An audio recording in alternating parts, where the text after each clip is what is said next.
का भरोसा क्या, उलझ मत दिल बारों से, बारों का भरोसा क्या, उलझ मत दिल बारों से, बारों का भरोसा क्या, उलझ मत दिल बारों से, बारों का भरोसा क्या, उलझ मत दिल बारों से, बारों का भरोसा क्या। हरे कृष्णा हे नाम हे मेरे नाम, मैं आपकी शरण में हूँ,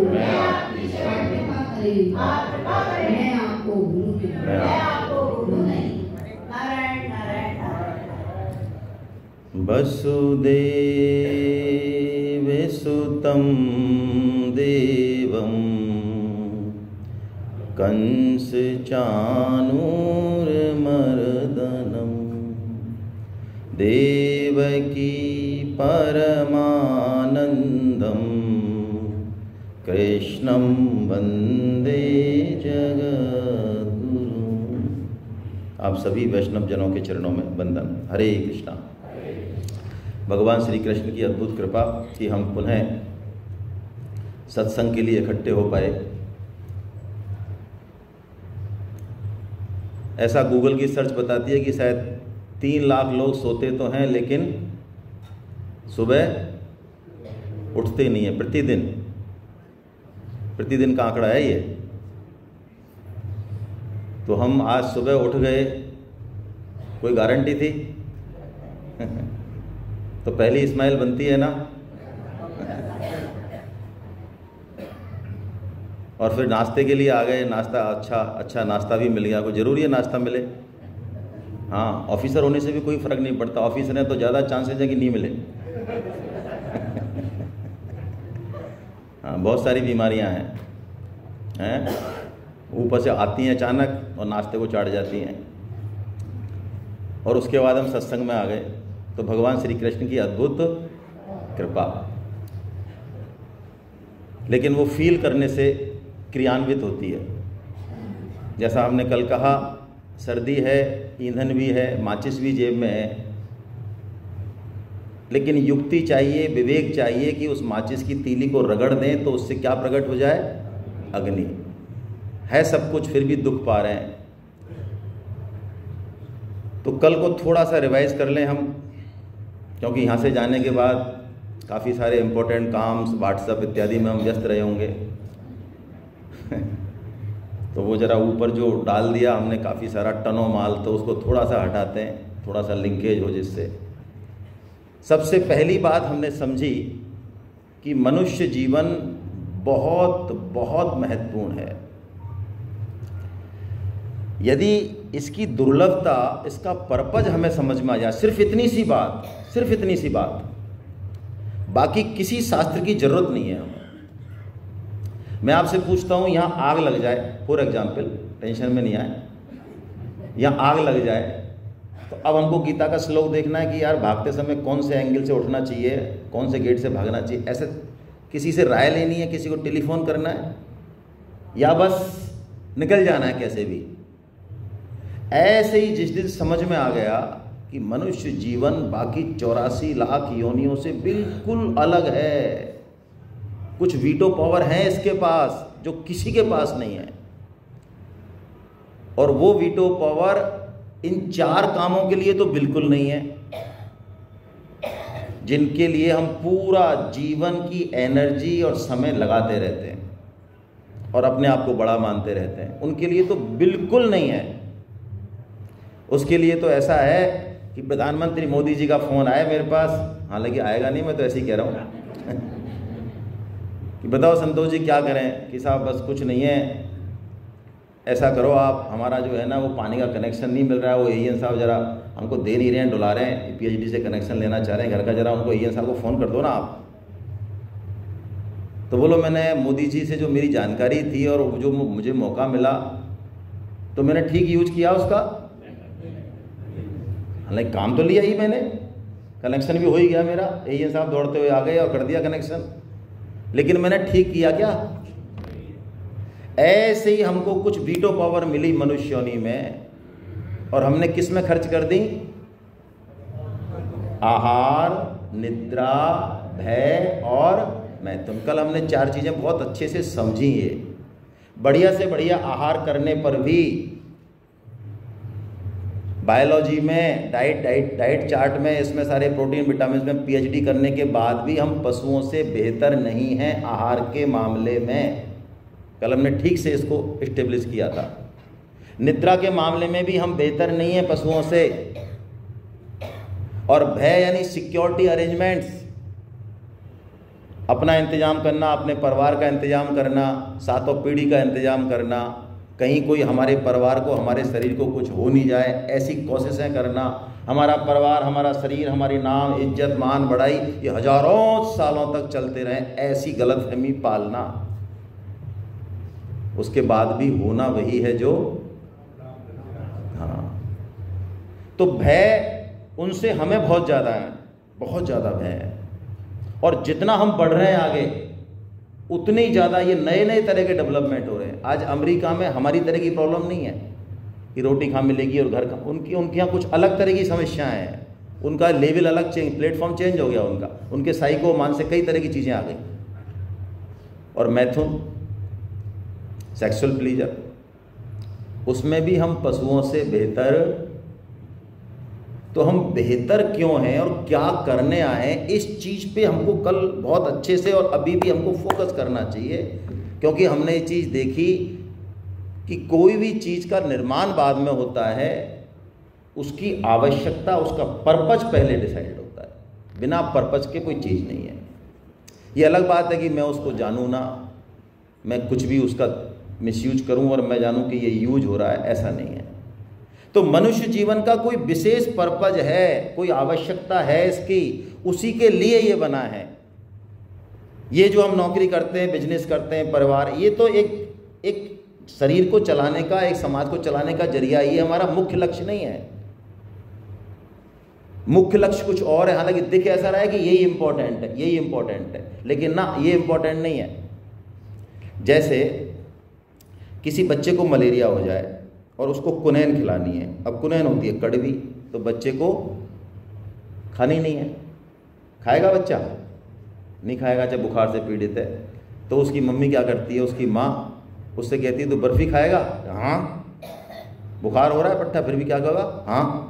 तो मम्मी क्या करेगी, उसको कुनैन की गोली को किस में डाल देगी? बर्फ़ी में। अब आप माँ बैठे हो, आप कहोगे कैसी माँ है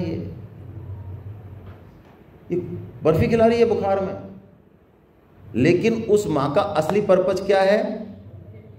ऐसे ही संत महापुरुष भी, भगवान भी ग्रस्त में रह रहे हैं, सारा खेल रहे हैं, कूद रहे हैं, लीला रचा रहे हैं, शादी कर रहे हैं, सब काम कर रहे हैं। हमें ऐसा लग रहा है कि अरे इनमें और हमें फ़र्क क्या है, लेकिन नहीं नहीं नहीं भाई, उनका सिस्टम कुछ अलग चल रहा है। तो हम इस बात को बहुत अच्छे से समझें, अनुभव करें यहाँ से, हृदय से। यहाँ से नहीं, यहाँ से तो हम 50 बार इसको देख चुके, यहाँ से अनुभव करें कि मनुष्य जन्म का कोई बहुत विशेष पर्पज है, बहुत दुर्लभ है। ये 2 वीटो पावर हैं। एक तो विवेक मिला हमको, एक कर्म करने की स्वतंत्रता मिली, उसको हम 4 कामों में नहीं खोएं, कुछ और करने के लिए है ये बात सत्संग से समझ में आ जाती है। कई बार सत्संग से समझ में नहीं आती है तो जीवन में दुख आता है हमारे। और प्राय हम सबकी ऐसी ही कुछ परिणति है कि जीवन में जब दुख आता है, दुख भी कैसा, महान दुख, तब हमें थोड़ा चेत होता है। तब हमें लगता है कि जिनका आश्रय ले रखा था अब तक, वो आश्रय तो टिकने वाला नहीं है। तो उस दुख में हमारी परमात्मा से तादात्म्य जुड़ता है थोड़ा सा। उस दुख में चीज़ें बहुत स्पष्ट दिखती हैं हमें, जो पहले नहीं दिख रही थी कामना के कारण। तो गीता की शुरुआत ही इससे होती है, अर्जुन विषाद योग। अर्जुन को श्री कृष्ण के साथ रहते हुए, फ्रेंडशिप होते हुए, मामा बुआ के रहते हुए भी कभी भी गीता सुनने की इच्छा और ना कृष्ण से सुनाई। लेकिन उनके सामने महाभारत का युद्ध आया, वो घोर विषाद में आए, तब उनको ये गीता रूपी अमृत मिला। तो एक तो हमें ये देखना चाहिए कि जीवन में जो प्रतिकूल परिस्थितियां हमारे आती हैं, जो कि सबके आती हैं, नौकरी में भी, बिजनेस में भी, लाइफ में भी, रिलेशंस में भी, सब में आती हैं, तो उस प्रतिकूल परिस्थिति में उलझने के बजाय उसके पीछे के मैसेज को पकड़ना चाहिए। क्यों? हमेशा प्रतिकूल परिस्थिति, यदि हमने उसका थोड़ा सा मैकेनिज्म समझ लिया और थोड़ा धैर्य धर लिया, भगवान का साथ कर लिया, तो वो प्रतिकूल परिस्थिति हमें कहीं बहुत तगड़ा जंप लगाने वाली है, बहुत आगे ले जाने वाली है। जो काम 10 साल में नहीं हो सकता वो 1 महीने में करने वाली है प्रतिकूल परिस्थिति। और हम ये बात अपने अनुभव से भी देख सकते हैं, महापुरुषों के जीवन से भी देख सकते हैं। कोई महापुरुष यदि है और वो ये कहे कि मेरे जीवन में प्रतिकूल परिस्थिति नहीं आई, तो वो महापुरुष है ही नहीं। बोलो पांडव आई, भगवान श्री राम वो तो भगवान है, आई, भगवान श्री कृष्ण के आई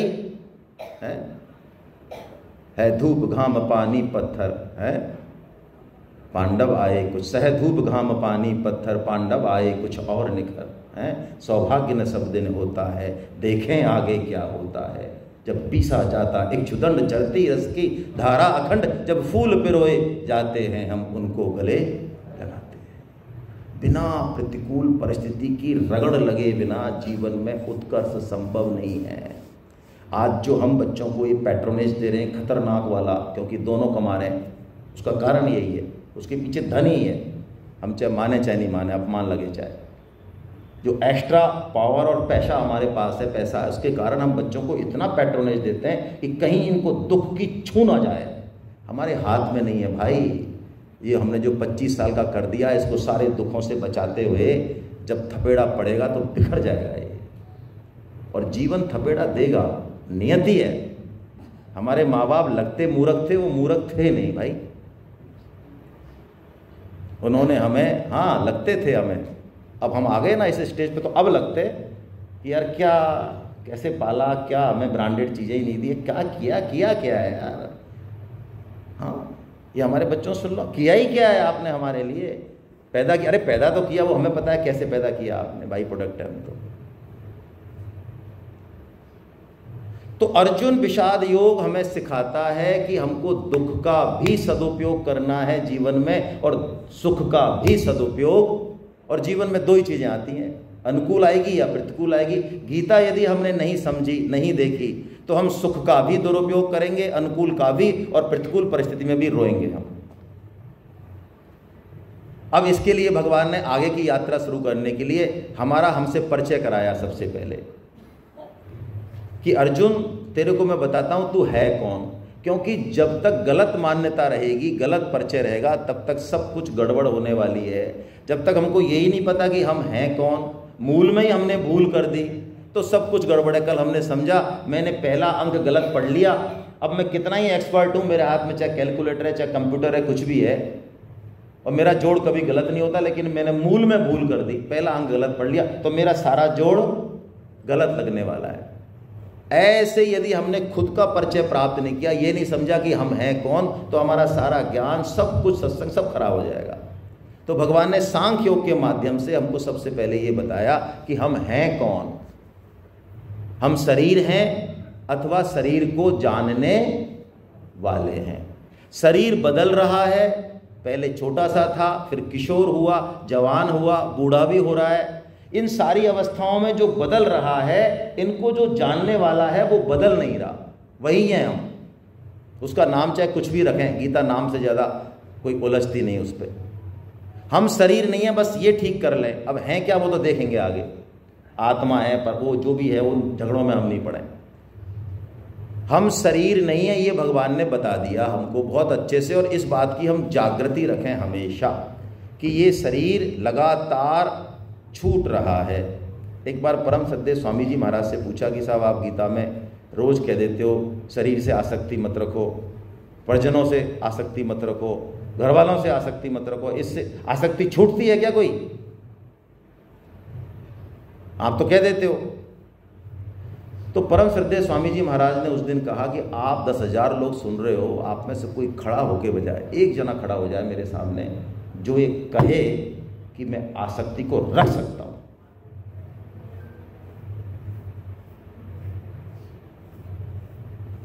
विचार करो इस पे। उन्होंने कहा एक बंदा खड़ा हो जाए, एक जो कहे कि मैं आसक्ति को रखता हूं, मैं आसक्ति नहीं छोड़ सकता।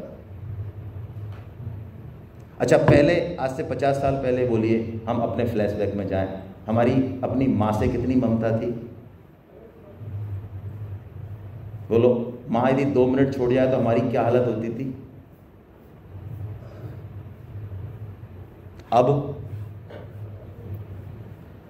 अब ऐसा हो सकता है कि माँ आए तो खुशी और महीने 2 महीने रह के जाए तो, आप ही बोल रहे हो, मैं थोड़ी बोल रहा हूँ तो ज़्यादा खुशी है। क्या ये संभव था पहले? छूट गई ना, पहले खिलौनों में थी, अब इसमें है, ये भी छूट जाएगी।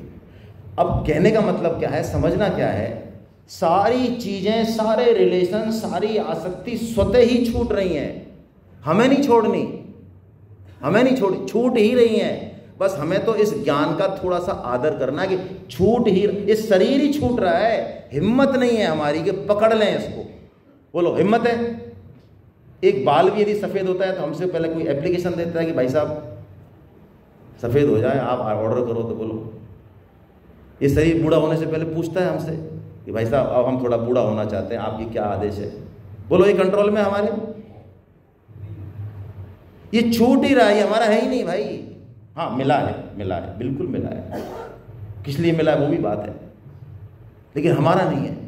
हमारा तो वो है जो हमेशा हमारे साथ है। ये भगवान ने सांख्य योग में बहुत अच्छे से हमको समझाया, इसको सबसे पहले पकड़ना है, और इसको पकड़ने के लिए भगवान ने साधन बताया, कर्म योग। करना क्या है? कर्म योग करना है। कर्म योग क्या है भाई? कर्म योग वो शैली है, वो विलक्षण बात है गीता की, जो गीता ने सबसे पहले उद्घोष किया। ये वेदों ने नहीं किया, उपनिषदों ने नहीं किया, ये गीता ने किया उद्घोष। क्योंकि कर्म योग की जैसी महत्ता गीता में है, कोई शास्त्र नहीं है ऐसा दूसरा जैसा कर्म योग गीता का ऐसा बताया हो, है ही नहीं कोई, कहीं नहीं है। आपके दिमाग में हो तो बता दो। कर्मयोग वो विद्या है कि हमको कहीं जंगल जाने की जरूरत नहीं, कोई ड्रेस बदलने की जरूरत नहीं, कोई भेष बदलने की जरूरत नहीं। हम जहां बैठे हैं और जो कर रहे हैं वहीं से उस टारगेट को हिट कर देंगे जो मनुष्य जन्म का टारगेट है। क्या बढ़िया बात है। ऐसा, हाँ ऐसा कि साहब हम तो पढ़ना लिखना नहीं जानते, हम तो रोटी बनाते हैं। बहुत अच्छा है। ये पढ़ने लिखने वालों के तो ये तो भजन से मरे जा रहे हैं बेचारे। हाँ, ये तो इतने ऊंचे हैं, इनके तो हाथ पैर टूटेंगे, लड़केंगे जब। तुम तो जमीन पे खड़े हो, तुम्हारा क्या बिगड़ेगा भाई साहब? हमको तो संस्कृत के श्लोक, अरे तुम तो बहुत बढ़िया हो भैया, ये 700 श्लोक जिनको कंठस्थ है इनकी तो यही जानेंगे, भुगतेंगे, देखना क्या होता है इनका। हाँ बिल्कुल, ज्ञानाभिमानी की जितनी दुर्गति होती है सरल आदमी की कभी। बोलिए, इस दुनिया का विनाश किस लोगों ने किया? मूर्खों ने या बुद्धिमानों ने? परमाणु बम किसने बनाया? मूर्खों ने। अभी भी समाज में क्राइम जो पकड़ में नहीं आते वो कौन करते हैं? बोलो, मूर्ख। इस दुनिया का विनाश, इसको पतन के रास्ते पर ले कौन जा रहा है? तो कर्मयोग क्या है? हम जो कर रहे हैं अभी उसी कर्म को हमें करना है, लेकिन कैसे करना है वो बात गीता बता रही है तो वो कर्म, लेकिन वो योग कैसे बनेगा, ये जंक्चर है। भगवान ने एक बात बताई कर्म योग में, दूसरा, तीसरा, चौथा और पांचवा और छठवां अध्याय लगातार है। छठवां अध्याय ज्ञान योग है, तो ध्यान योग है, देखेंगे। दूसरे अध्याय में भगवान ने कर्म योग स्टार्ट किया। तो सबसे पहले भगवान ने जो बात बताई, कर्म योग स्टार्ट कब होगा, विद्या तो बाद में समझना, पहले उसकी पात्रता होनी चाहिए कि कर्म योग स्टार्ट कैसे होगा। कोई भी कर्म योग बन सकता है क्या? हाँ बन सकता है। कोई भी कर्म, सोना, हाँ सोना बन जाएगा। अरे महाराज ये बढ़िया बात बताई आपने। और खाना, हाँ खाना ही बन जाएगा। तो फिर तो मौज है हमारी। हम दो काम तो हम बढ़िया करते हैं आजकल। तो भगवान ने कहा इससे ही पार पड़ जाएगी, खाने से और सोने से। हाँ बिल्कुल, कुछ भी नहीं करना। लेकिन कैसे होगा ये, इसके लिए भगवान ने सबसे पहले 2.41 बोला, व्यवसायत्मका बुद्धि रे कहीं कुरुनंदना बहुशाखा ये अनंताश्चय बुद्धयो व्यवसाय। भगवान ने कहा एक लक्ष्यात्मक बुद्धि होनी चाहिए। मैं आपसे पूछता हूं, आपका बेटा कोटा है, ये IIT की तैयारी कर रहा है, यदि वो सिंसियर है, यदि वो दृढ़ है, आप उसे कोई ऐसा काम कहो जो उसके लक्ष्य में डेविएशन दे, बोलो वो करेगा? आप उससे कहो यार आज मेरे दोस्त की शादी है और 5 स्टार में, तू देख तो सही यार क्या बढ़िया वहाँ पे चीज़ बनी है, 2 घंटे में तू घूम घाम कर थोड़ा खींच के माल आ जाना वापस। वो कहेगा मैं पापा मैं तो नहीं जाऊँगा, टाइम भी खराब होगा, फिर पेट खराब होगा, मैं नहीं जाता यार। अरे यार वो पिक्चर चली है, बहुत अच्छी पिक्चर देखने चलते हैं, नहीं नहीं मैं नहीं जाऊँगा। क्यों नहीं जा रहा है? लक्ष्य उसको, द्रोणाचार्य जी ने जब परीक्षा ली सबकी, कौरवों की और पांडवों की, 105 जनों की, तो चिड़िया टांग दी पेड़ पे, लक्ष्य था चिड़िया की आंख। अब बुलाता एक एक करके आते कि भाई आ जाओ। युधिष्ठिर क्या देख रहा है? गुरुदेव आपके चरण देख रहे हैं, सारा संसार देख रहा है। अच्छा बैठ जाओ। अश्वत्थामा क्या देख रहा है? पिताश्री आप ही गुरु, गुरु ब्रह्मा गुरु विष्णु गुरु, बैठ जाओ। सभी आए, सबको एक से एक भक्ति भाव वाले आ रहे हैं। अर्जुन आया, क्या देख रहा है अर्जुन? गुरुदेव चिड़िया देख रही है, ठीक से देख।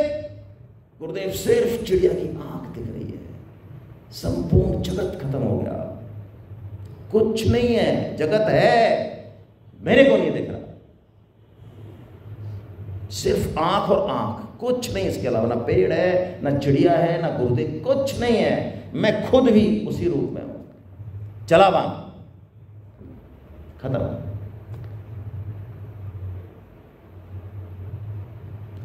जिस दिन ये निश्चय आ गया कि ये मनुष्य जन्म बहुत दुर्लभ है और अब तक जो गया अब इसको सदुपयोग करना है, ये जिस दिन बात जम गई ना, पता नहीं कितना समय यार, कितना समय, हमें क्या पता भाई, मौत का तांडव कैसे गूंज रहा है। यही तो बेहोशी है हमारी। बोलो हमसे छोटे नहीं गए क्या? हमसे बड़े नहीं गए क्या? संडे में नहीं गए क्या? मंडे में नहीं गए क्या? कोटा में नहीं गए क्या? जयपुर में नहीं गए क्या? बूढ़े नहीं गए क्या? अरे गर्व में नहीं गए क्या? मौत का तांडव चारों तरफ है। लोग कहते हैं भाई साहब वो चले गए, हमको बता के नहीं गया। अच्छा तो आपको टेलीफोन करते पहले कि हम जा रहे हैं, ऐसा हमको पता ही नहीं चला कब चले गए, हम तो जानते। अच्छा तुम नहीं जानते थे? तो यही तो बेहोशी है। तो जिस दिन ये समझ में आ गई बात, उस दिन जीवन का लक्ष्य एकदम स्पष्ट हो जाएगा, एकदम। जैसा कि मैंने कहा, आपका पेट्रोल खत्म हो गया और आप बिल्कुल लॉन्ग ड्राइव पे हो, एक्सप्रेस वे पे हो, जहाँ पे पता ही नहीं कब आएगा। जैसे दिल्ली जाओ आप तो 50-50 किलोमीटर दूर जो है गैस स्टेशन है या पेट्रोल पंप है। तो अब आप बच्चे पीछे डांस कर रहे हैं, डैक बजा रहे हैं, कुछ भी कर रहे हैं, पत्नी भी कुछ कह रही है, लेकिन आपका ध्यान साइन बोर्ड पे कि कब यार मुझे पेट्रोल पंप का साइन दिखे। उस समय सारा संसार लुप्त हो जाता है। जिस दिन ये हो जाएगा उस दिन बस फिर हमें लगेगा कि हमारे परिवार में सबकी ये सेवा का जो मौका मिला है, हमारी सर्विस से जो मौका मिला है, देश के लिए, समाज के लिए, जो भी हम कर्म कर रहे हैं, अपनी ड्यूटी कर रहे हैं, हमने कल बात करी कर्तव्य कर्म, उसका फल तो ऑटोमेटिक आ रहा है। बात अलग हो जाएगी यदि हम इस भाव से करें, अपनी नौकरी, अपना बिजनेस, अपनी ड्यूटी, घर में चाहे पोंछा लगाने का काम है, चाहे कोई भी काम है, और बदले में हमें कुछ नहीं चाहिए, वो हमारा सम्मान करे, ये भी ना चाहिए। क्यों? ये सृष्टि है ही ऐसी, ये सृष्टि ऐसी है कि यदि हम निष्काम भाव से अपना कर्म करना चालू कर दें, अपने आप हमें जो चाहिए वो मिलने वाला है, अपने आप, बल्कि ज़्यादा मिलने वाला है। कल जैसा कि अनीता जी ने उदाहरण दिया, आपकी कॉलोनी में 2 मंदिर हैं और 2 पुजारी हैं।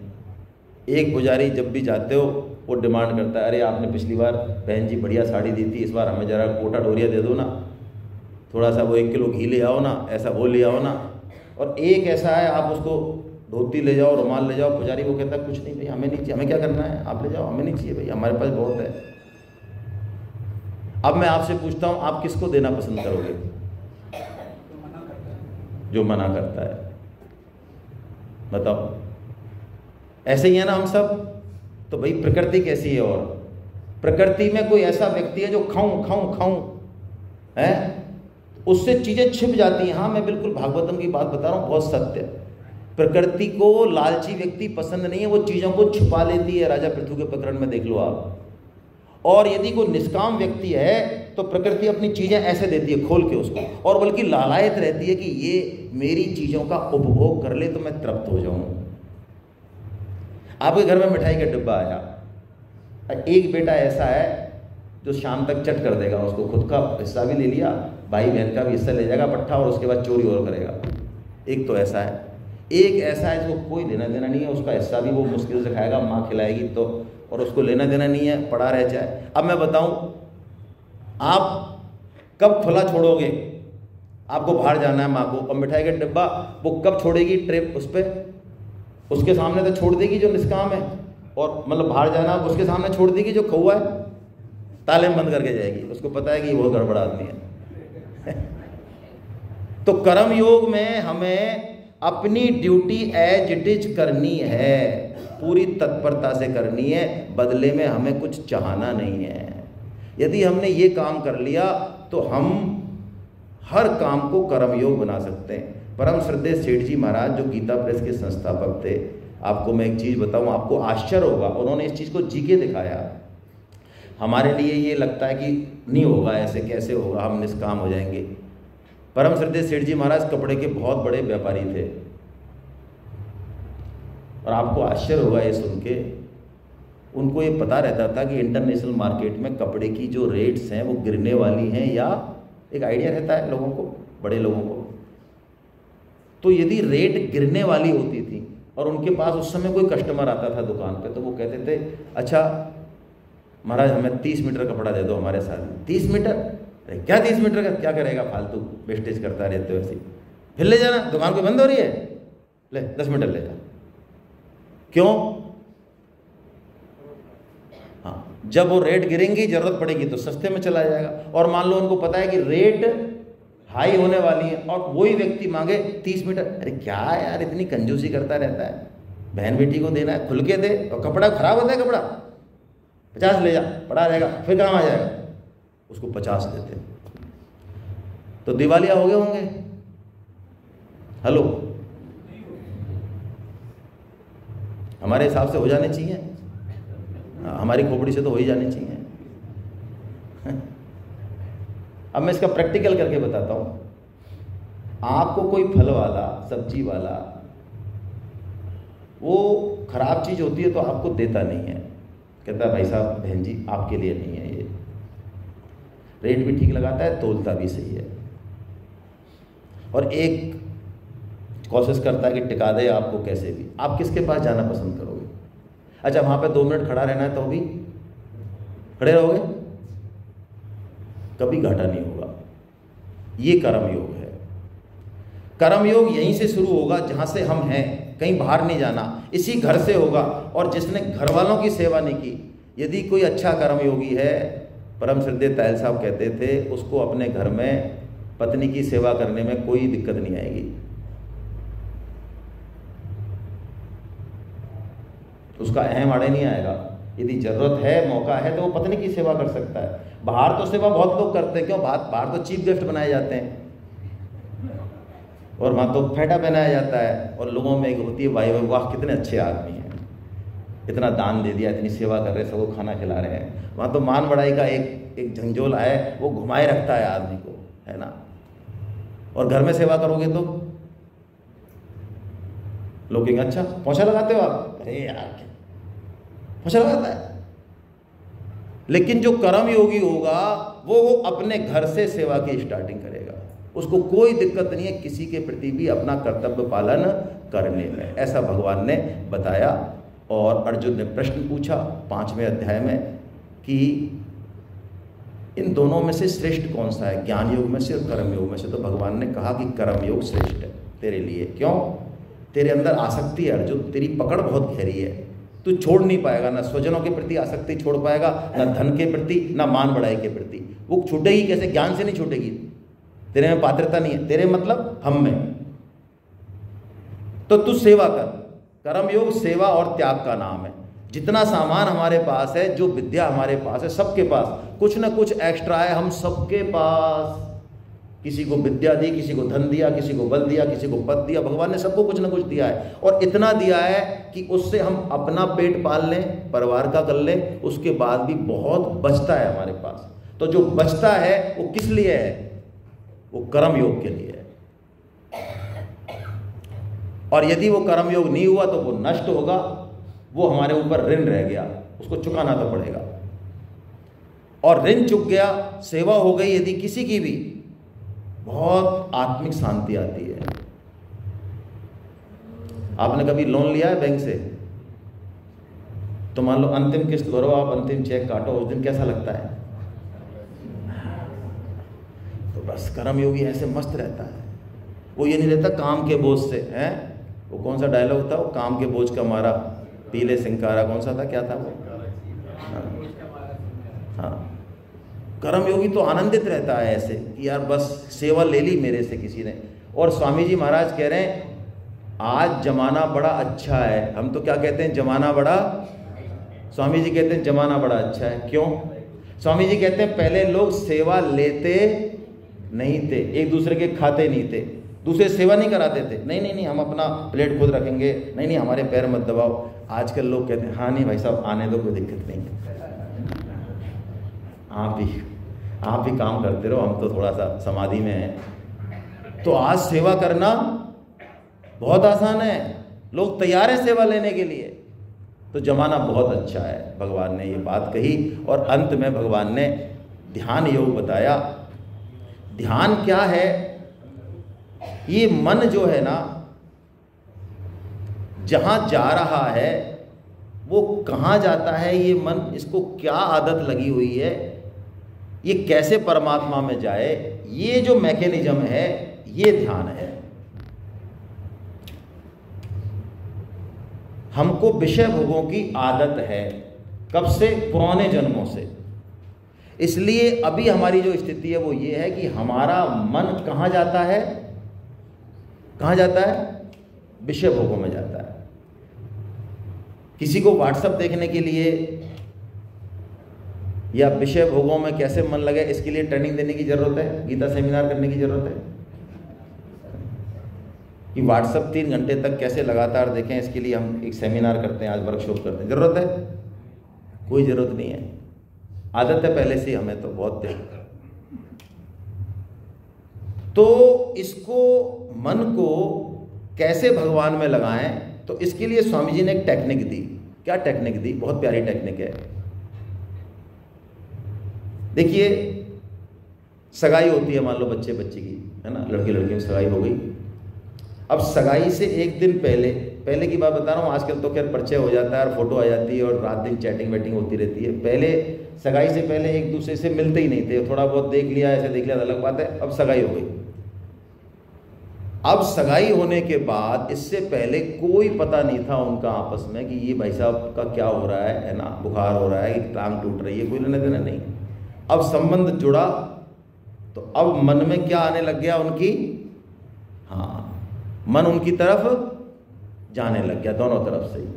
इसका मतलब क्या है कि मन से यदि हम किसी को अपना मान लें तो हमारा मन उसमें जाने। अब हमने भगवान को अपना मान लिया यदि, तो फिर काम हो जाएगा हमारा। तो सबसे बढ़िया बात है, जो भगवान हमारे हैं ही हम उनको अपना मान लें। ये मन को लगाने की सबसे टेक्निक है। और नाम जप और गीता प्रचार, ये 2 प्रैक्टिकल में करने के काम है। क्यों? यदि हम, जैसे हमारे बेटे की इलेक्ट्रॉनिक्स की दुकान है और उसका हम प्रचार करते हैं, कहीं भी प्रचार कैसे करते हैं, कहीं बात चल रही है, अच्छा आपकी शादी है क्या, टीवी चाहिए आपको, तो आप आ जाओ शॉपिंग सेंटर में, है ना, बढ़िया रेट लगेगी, अच्छा आप तो जानते ही हो हमको, हो गया प्रचार। क्या लगा है इसमें? कैसे कर पाए आप? क्योंकि आपने उस दुकान को और बेटे को क्या मान रखा है, यहाँ से अपना मान रखा है, मेरा काम है यार, मौका मिला तो मेरे को प्रचार करना। ऐसे ही जिस दिन हमने भगवान के काम को यहाँ से अपना मान लिया और लगा कि अरे यार इनको जोड़ना है भाई, ये भगवान के प्रेमी है ना, इनको जोड़ना है कैसे भी करके, तो बस ये मन अपने आप फिर उधर चिंतन करने लग जाएगा, है ना। ऐसा करके भगवान ने कुछ कमांड दिए कल जो सुधीर जी ने बताए, हम वहाँ से अब शुरुआत करते हैं कि क्या कमांड दिए भगवान ने। अंत में ध्यान योग का पूरा प्रकरण बताने के बाद भगवान क्या कहते हैं देखिए, आपको श्लोक दिख रहा होगा, हम श्लोक पढ़ते हैं। तपस्वी